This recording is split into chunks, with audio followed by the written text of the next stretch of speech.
Pemirsa, puncak peringatan 8 tahun tragedi lumpur panas Lapindo diawali dengan doa bersama para korban lumpur. Di antara korban ada juga pengunjung yang datang dan bergabung doa bersama. Warga korban lumpur Lapindo melakukan istighosah di tanggul penahan lumpur. Istighosah dilakukan dengan khidmat selama 2 jam pada pukul 8 hingga 10 tadi pagi. Tidak hanya korban, namun pengunjung yang datang untuk menyaksikan puncak peringatan hari ini juga turut mengikuti doa bersama. Dalam istighosah ini mereka berharap agar diberi kekuatan mental dalam menghadapi masa-masa sulit pasca tragedi semburan lumpur Lapindo.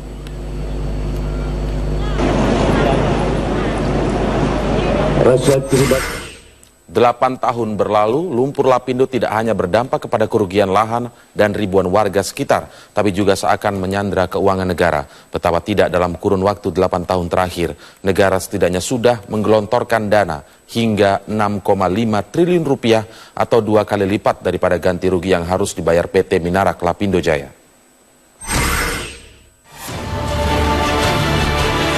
"30 pabrik tutup, hampir 2.000 buruh terancam menganggur, ratusan hektar sawah dan ribuan ternak musnah. Setidaknya menjadi data tertulis yang menjadi dampak ekonomi warga sekitar akibat semburan lumpur Lapindo di Sidoarjo, Jawa Timur. Badan Pemeriksa Keuangan melansir laporan total biaya ekonomi selama 8 tahun terakhir mencapai 32,9 triliun rupiah. Nilai ini terbilang jauh atau hampir 3 kali lipat dibandingkan total ganti rugi yang dibayarkan pemerintah maupun PT Minarak Lapindo Jaya. Pembagian ganti rugi yang lebih besar ditanggung oleh APBN pemerintah ketimbang pihak PT Minarak Lapindo akibat persetujuan DPR bahwa semburan lumpur adalah bencana, bukan kecelakaan kerja yang harus ditanggung Lapindo. Dari dana APBN hingga 2012, pemerintah setidaknya telah menggelontorkan dana 6,5 triliun rupiah untuk biaya ganti rugi. Sementara di tahun 2013, pemerintah harus menggelontorkan dana kembali sebesar 2,5 triliun rupiah. Maka total dana APBN yang dikucurkan menjadi 3 kali lipat dibandingkan uang yang wajib dibayarkan oleh PT Minarak Lapindo. Pemerintah juga memastikan pihak Lapindo harus melunasi sisa pembayaran yang disebut tersendat sejak setahun terakhir. Sudah ditindaklanjuti oleh mereka yang masing-masing memang memiliki tanggung jawab terhadap hal itu. Baik dari posisi bagian dari pemerintah, dari negara, termasuk juga tentu dari pihak yang langsung bisa dikatakan. Oh ya, tentu itu harus komitmen harus tetap dipegang dan dijalankan. PT Minarak Lapindo merupakan juru bayar PT Lapindo Brantas yang 65% saham perusahaannya dimiliki oleh Grup Bakri. Abu Rizal Bakri sendiri menolak berkomentar ketika dimintai tanggapannya perihal 8 tahun tragedi lumpur Lapindo. Dari total ganti rugi 3,8 triliun rupiah yang harus dibayar PT Minarak Lapindo, hingga 2012 baru 3 triliun rupiah yang telah dibayarkan kepada warga. Tim Liputan, Metro TV. Dalam peringatan 8 tahun tragedi lumpur Lapindo di Sidoarjo, Jawa Timur, bakal calon Presiden Joko Widodo menegaskan bahwa dalam permasalahan lumpur Lapindo, negara harus hadir mewakili kedaulatan rakyat. Saya sudah ngerti.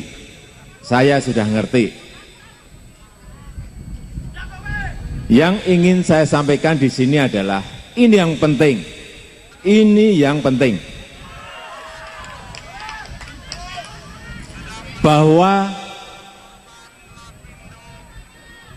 dalam posisi seperti ini, dalam kasus seperti ini, negara harusnya hadir sebagai representasi dari kedaulatan rakyat.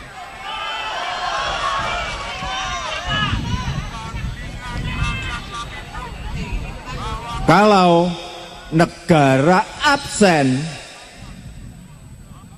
artinya negara melupakan rakyat. Bukan hanya masalah ganti rugi yang belum dilunasi, tapi semburan lumpur hingga kini juga tidak kunjung berhenti. Triliunan rupiah uang negara tersedot karena tragedi dampak ulah korporasi. Kapan bencana lumpur Lapindo berhenti? Rifai Pomune akan mengulasnya dengan sejumlah narasumber langsung dari lokasi penampungan lumpur Sidoarjo. Rifai, silakan. Indra, kami akan memulai perbincangan ini terkait dengan kontrak politik yang baru saja ditandatangani oleh bakal calon Presiden Joko Widodo saat berkunjung di titik 21 Kelurahan Siring di Kecamatan Porong, Kabupaten Sidoarjo. Dalam rangka kunjungan ini, Joko Widodo hadir pada pukul 16.00 waktu Indonesia Barat, lalu didatangi oleh ribuan warga yang tidak hanya datang dari warga korban lumpur Lapindo yang berada dalam peta area terdampak, namun juga oleh seluruh relawan Jokowi dan masyarakat secara umum yang ingin menyaksikan bagaimana sebenarnya komitmen dari Joko Widodo apabila nanti diberikan amanat oleh rakyat Indonesia menjadi presiden tahun 2014 hingga tahun 2019. Pada saat sampai di tanggal 21, Joko Widodo tidak langsung menuju ke panggung utama, lalu sejenak mengunjungi pameran patung, lalu kemudian menerima genggaman lumpur porong sebagai bentuk simbolisasi agar Joko Widodo berkomitmen sangat pasti dengan warga korban lumpur Lapindo. Saat sampai di panggung utama hanya berdurasi 5 menit saja, Joko Widodo menyampaikan bahwa negara harus hadir dalam kondisi atau bagaimanapun permasalahan yang dihadapi oleh lumpur Lapindo. Lalu kemudian Joko Widodo menandatangani kontrak politik berisi 5 butir yang sangat penting, diantaranya adalah bertujuan sebagai Indonesia sehat, Indonesia pintar. Lalu juga di poin ketiga sangat penting di mana Joko Widodo mengharapkan agar penataan rakyat miskin nantinya bukan digusur namun digeser. Dan di poin keempat langsung berkaitan dengan warga korban lumpur Lapindo dalam peta area terdampak, di mana Joko Widodo dalam pemerintahannya nanti berkomitmen untuk mencarikan dana talangan untuk mengganti seluruh ganti rugi yang belum terlunaskan oleh PT Minarak Lapindo Jaya. Dalam artian pemerintah hadir di sini. Lalu yang terakhir adalah menjamin keamanan untuk mendapatkan lapangan pekerjaan. Kemudian kontrak politik ini ditandatangani dan disambut dengan sukacita oleh seluruh warga korban lumpur Lapindo. Ya Indra, untuk perbincangan malam hari ini dalam Prime Time News terkait dengan 8 tahun tragedi semburan lumpur Lapindo, saya telah bersama dengan 3 orang narasumber. Yang pertama adalah Ibu Sunarni. Selamat malam Ibu Sunarni, warga korban lumpur Lapindo dari peta area terdampak. Lalu ada Bapak Amin Widodo, geolog dari ITS Surabaya. Lalu yang terakhir dari Walhi Jawa Timur, Mas Oni Mahardika. Ya. Selamat malam semuanya, nanti kita akan berbincang-bincang di segmen berikutnya. Pemirsa tetaplah bersama kami di Prime Time News.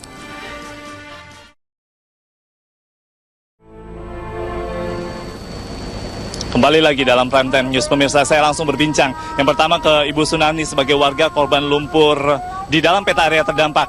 Bu Sunarni, tepatnya Anda dari desa apa? Desa Jatirejo, RT 11 RW 3. Baik, Ibu Sunarni, berapa ganti rugi yang belum terlunaskan jumlahnya untuk keluarga Ibu? 485 sama 149. Lebih dari 500 juta Ibu Sunarni. Harapan Ibu terhadap seluruh kondisi ini, terhadap pelunasan ganti rugi, harapan Ibu seperti apa? Harapan Ibu, tolong dilunasi biar cepat punya rumah semua, biar Ibu sekolah ini, biar lancar anak-anak Ibu ini. Ibu jadi tulang punggung cari uang, sudah 1 tahun setengah, Bapak sampai menangis, sayangnya anak-anak ini melihat Ibu pulang jam 6, habis maghrib, sisa dari rumah cari nafkah. Ayah habis kecelakaan, jadi Ibu tidak percaya sama orang yang pintar, orang pintar pokoknya. Orang pintar itu ada, seperti tim orang pintar, habis bicara langsung diam sudah. Terlalu banyak janji maksud Ibu? Maksud janji-janji doang. Dia dikasih uang sudah, diam, nggak mau membantu kita sudah. Harapan Ibu pada PT Minarak Lapindo Jaya seperti apa? Saya tidak percaya sudah sama PT Minarak Lapindo. Gini-gini saya dijanji-janji, mau dicicil-cicil sampai sekarang nggak mau dicicil. Yang satu, warga yang lain tidak mau dicicil, pokoknya ini semuanya cepat diselesaikan. Ganti ruginya tolong pemerintahnya, Bapak Presidennya biar tahu. Kita tidak percaya sama Bapak Gubernur, Bapak Bupati Sidoarjo, cuma janji-janji doang. Berapa kali ke sini bupatinya, sampai sekarang tidak selesai-selesai, kita janji-janji doang sama bupatinya, Pak. Baik, terima kasih banyak Bu Sunarni. Mohon bersabar sejenak. Kami ke Walhi. Mas Oni, dari penjelasan Ibu Sunarni sepertinya dampak sosial ini begitu luas saat ini dirasakan oleh ribuan kepala keluarga di dalam peta area terdampak. Walhi punya catatan apa terkait dengan luapan lumpur Lapindo saat ini? Di mana posisi negara? Ya, pertama, kenapa kasus penyelesaian Lapindo selalu terlunta-lunta sampai hari ini ya? Sebenarnya ini adalah peran negara dan peran Lapindo yang tidak pernah serius dan sungguh-sungguh menyelesaikan kasus ini. Artinya sebenarnya negara dalam arti pemerintah ini betul-betul dikangkangi oleh namanya perusahaan yang namanya Lapindo ini. Kepentingan korporasi maksud Anda? Ya, begitu. Jadi negara saat ini kalah begitu dalam tanda kutip? Bisa diartikan begitu ya. Tapi sebenarnya pada prinsipnya urusan-urusan ganti rugi itu seharusnya negara harus segera untuk bagaimana penyelesaian urusan ganti rugi segera diselesaikan supaya masyarakat korban Lapindo bisa menjalani kehidupan baru. Jadi masalah kompensasi ganti rugi ini adalah masalah awal atau penentu awal? Ini menurut kami adalah penentu awal karena masih ada kerugian atau jaminan hak sebagai warga negara dan sebagai korban adalah pertama adalah yang kami lihat dari catatan kami adalah soal kesehatan, soal jaminan kesehatan. Sampai hari ini namanya korban Lapindo itu tidak pernah ada pendataan BPJS sampai hari ini. Yang itu pertama. Yang kedua adalah jaminan soal pendidikan, bahwa bagaimana anak-anak sekarang ada beberapa puluh sekolah yang hilang, mereka harus berpindah dan mereka harus susah untuk melakukan pembayaran sekolah. Tidak mendapatkan dana BOS? Tidak dapat dana BOS karena tidak ada pendataan sama sekali. Itu pertama. Yang kedua adalah hak politik. Selama tahun 2009 dan sampai 2014 ini kemarin, hak politik warga di DPT itu tidak ada sama sekali. Artinya sebenarnya ada hak-hak yang harus dipenuhi oleh negara, dijamin oleh negara juga, dan itu yang harus ditagihkan lagi kepada Lapindo. Oke, baiklah. Ini sangat menarik melihat arahan atau opini dari teman-teman Walhi. Dari segi teknis keilmuan geologi, kalau kita melihat hingga saat ini Pak Amin Widodo, luapan lumpur Lapindo ini bisa dinyatakan belum berhenti meskipun intensitasnya menurun. Volumenya saat ini rata-rata berapa ratus ribu meter kubik? Kalau tadi informasi sore tadi itu sekitar 20 sampai 30 ribu. Ya. Meter kubik per hari, ya. Oke, dan itu terus berlangsung hingga saat ini? Ya, masih terus berlangsung. Dampak apa yang akan terjadi ke depannya? Jadi kalau kita, dampaknya sangat luas, sebenarnya bisa sampai ke seluruh Jawa Timur. Jadi kalau kita melihat demikian, jadi penanganan yang berbelit-belit ini, kemudian dampak terhadap lingkungan yang sangat luas dan sampai sekarang masih meluas, kemudian kita tidak punya teknologi untuk menutup itu. Kita tidak punya teknologi untuk menutup? Mungkin nggak ada niat mungkin ya. Nah, dan yang kelima, ada wacana di bencana alam kan. Nah, ini membuat masyarakat di Jawa Timur takut terhadap eksplorasi migas. Nah, siapa mau ada yang dibor terus nanti keluar lumpur dia bilang bencana alam, kan orang nggak akan mau karena itu. Nah, akibatnya apa? Ada beberapa investor yang terpaksa cabut dari Jawa Timur. Jadi seperti yang terjadi di Jombang dan sebagainya. Nah, penanganan yang berbelit-belit ini juga sebenarnya presiden buruk untuk pemerintah. Mengapa demikian, Pak Amin? Jadi ya seperti tadi dibilang tidak mampu tadi. Atau presiden yang buruk dari mata dunia internasional?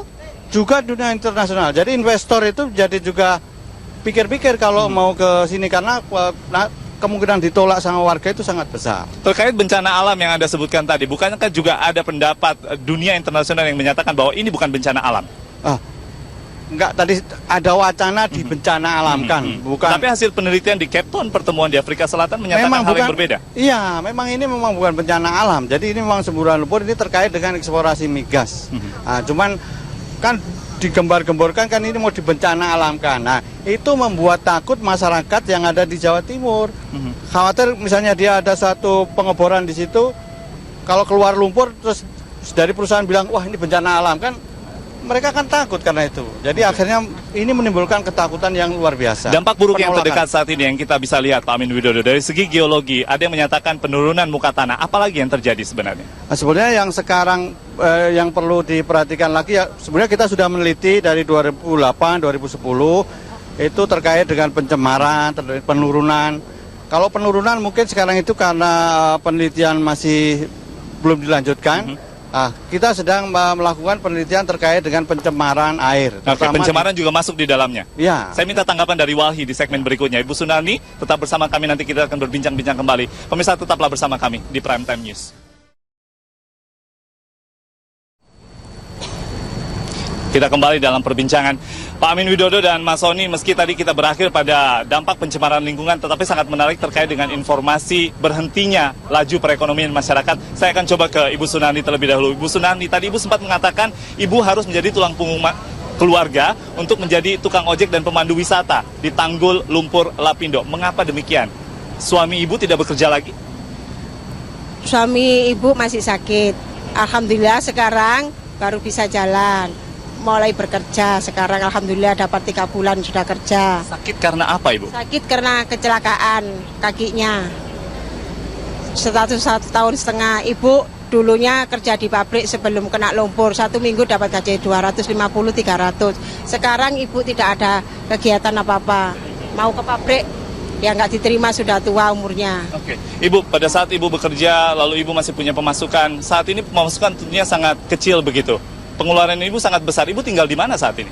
Ibu tinggal di Japanan. Rumah sendiri? Kontrak, masih kontrak ibu. Oke, bagaimana dengan pengeluaran ibu? Pengeluaran ibu anak 3 1 harinya 30 buat sanggup sekolah. Belum buat belanja, kebutuhan rumah tangga belum. Sangat besar. Sangat besar, 1 hari itu mencapai 75. Ibu tentunya dari perhitungan tersebut mungkin harus berhutang. Ya kalau nggak cukup memang ibu berhutang hitungan tersebut. Hutang ibu 25 juta buat makan ya, buat biaya yang lain-lain waktu bapak sakit. Harapan ibu dengan hutang tersebut, dengan harapan ibu untuk penggantian ganti rugi, pelunasan ganti rugi ini, apa yang harus dipercepat oleh pemerintah? Harapan ibu kalau sudah dilunasi ibu mau nyaur hutang. Saya janji sama yang punya hutang. Kalau saya hutang mau dijanji sekarang hutang nggak bisa pak, kalau ditagih sekarang. Saya dipolisikan ya mau, saya tanda tangan. Pokoknya satu saat saya diganti rugi, saya langsung nyaur hutang. Jadi itu pengorbanan ibu saat ini. Baik Ibu Sunani, terima kasih. Kita kembali ke dampak-dampak seperti ini. Pencemaran lingkungan bisa dilanjutkan lagi Pak Amin Widodo. Dampak buruk apa lagi yang akan kita hadapi ke depan apabila ini terus berlarut-larut? Nah, sebenarnya yang kita lagi penelitian itu terkait dengan pencemaran air tanah yang ada di bagian timur. Sudah terjadi? Sudah terjadi. Jadi kita bisa melihat di sana tanah-tanah itu sudah. Jadi pencemaran itu ada 2, jadi terhadap tanah dan terhadap air tanah. Jadi sumur-sumur di sana sudah tidak bisa dipakai dan itu mereka sudah disupport oleh dari pemerintah dalam hal ini pakai tandon air seperti itu. Nah, kalau penelitian kita menujunya ke arah ini penyebaran sampai seberapa jauh. Nah, terus nanti kita berpikir bagaimana upaya menghentikan itu supaya tidak jauh. Belum lagi kita bicara kualitas Kali Porong ya. Air di Kali Porong yang saat ini tentunya juga sudah rusak karena ada pembuangan dari limbah lumpur ini. Mas Oni, bisa ditanggapi terkait pencemaran lingkungan. Ini mungkin tupoksi Anda sebagai LSM Wahana Lingkungan Hidup. Ya, pertama dalam kasus awal Lapindo kami melakukan penelitian ya tahun 2006, tahun 2007 dan temuan kami memang penelitiannya adalah ngomong soal air dan tanah. Air. Nah, kami menemukan ada temuan PAH, polisiklik aromatik hidrokarbon yang sekitar 2.000 kali lipat di ambang batas. Nah, artinya sebenarnya PAH ini sifatnya sangat karsiogenik dan membuat timbulnya kanker dan macam-macam. Baik, sangat berbahaya. Kita kembali sedikit kepada bagaimana perhatian negara. Negara dianggap belum hadir dalam kasus ini, dalam kondisi luapan lumpur Lapindo. Negara harus tegas seperti apa, Mas Oni, menurut Anda? Artinya pertama, negara harus menentukan bahwa Lapindo ini bersalah dan Lapindo harus bertanggung jawab. Persoalan ini ditalangi oleh negara, tidak ada soal, tapi talangan ini harus dimintakan kembali kepada Lapindo dan menyita semua aset-aset Lapindo. Itu yang terpenting. Jadi tidak hanya berhenti pada segi pelunasan selesai lalu permasalahan ini selesai? Iya, karena tadi sudah kami katakan dan Ibu Sumarni sudah mengatakan bahwa ada hak-hak lain yang hilang. Pertama adalah hak ekonomi, hak kesehatan, hak pendidikan, hak politik, hak sosial budaya mereka yang secara utuh dihancurkan secara utuh. Ini yang harus ditanggung juga. Persoalan ini tidak bisa berhenti hanya masalah ganti rugi selesai. Artinya itu. Jadi pelunasan ini lalu tidak berhenti di situ, tetapi Anda melihat ada masalah administrasi, masalah perdata, bahkan mungkin masalah pidana di dalamnya. Ya, kalau kami melihat itu. Oke, bisa Anda jelaskan mengapa ini harus dilakukan oleh pemerintah? Ya karena pemerintah punya kewenangan penuh bahwa dia harus melindungi rakyatnya. Gitu. Ada dana APBN yang disebutkan sudah keluar 6,5 triliun rupiah kurang lebih untuk menangani luapan lumpur Lapindo atau menghilangkan efek dari luapan lumpur Lapindo ini. Itu sudah lebih besar daripada tanggungan PT Minarak Lapindo Jaya. Beban pada APBN kita ini akan merunut seperti apa kesananya, dampaknya untuk pemerintah? Ya, artinya sebenarnya dengan kerugian negara ini akhirnya ada kebutuhan-kebutuhan untuk masyarakat yang lain akan tidak terpenuhi. Dan sebenarnya makanya ketegasan pemerintah, keseriusan pemerintah dalam hal ini untuk hadir adalah bagaimana memaksa Lapindo untuk jaminan-jaminan aset mereka untuk disita untuk bisa membayar pelunasan yang ditanggung oleh negara ini. Tidak ada kata terlambat meski ini sudah masuk tahun ke-8? Tidak ada kata terlambat. Sekarang harus segera dilakukan. Betul Ibu Sunarni? Bu Sunarni sudah 8 tahun, Ibu masih bisa bersabar menunggu lagi? Kalau sekarang nggak bisa menunggu lagi, sudah sabaran kehabisan, kesabaran warga semua ini. Pokoknya cepat diselesaikan ini sama pemerintah. Sudah nggak percaya sama PT Menara Lapindo ini. Pemerintah harus ambil alih? Pemerintah harus ambil alih nih. Oke. Pak Amin, untuk Pak Amin yang terakhir mungkin apa yang harus dipersiapkan oleh pemerintah untuk upaya meminimalisir dampak-dampak yang secara teknis terjadi di luapan lumpur Lapindo? Pertama memang harus dilunasi dulu. Kalau sudah dilunasi itu tadi kita mau apa gitu memang jadi mudah. Memang salah satu yang kita usulkan pada waktu itu adalah untuk melakukan pemetaan bawah permukaan ini. Jadi kita bisa tahu lubangnya itu ada seberapa besar, seberapa luas, itu kita jadi bisa tahu. Dan itu sudah ada data dan sebenarnya pemerintah mampu untuk itu? Oh, bukan, itu kita sudah mengusulkan itu. Sudah mengusulkan? Dananya juga sudah ada. Jadi ada para ahli yang bisa membantu? Bisa, sudah. Baik, Pak Amin, waktu kita sangat singkat sekali. Terima kasih sudah hadir, Mas Oni juga Ibu Sunarni. Semoga harapan Ibu bisa segera terwujud untuk semua warga korban lumpur di Lapindo ini di dalam peta area terdampak. Indra, demikian perbincangan ini. Kembali pada Anda. Baik, terima kasih Rifai Pamunir langsung dari Porong, Sidoarjo, Jawa Timur.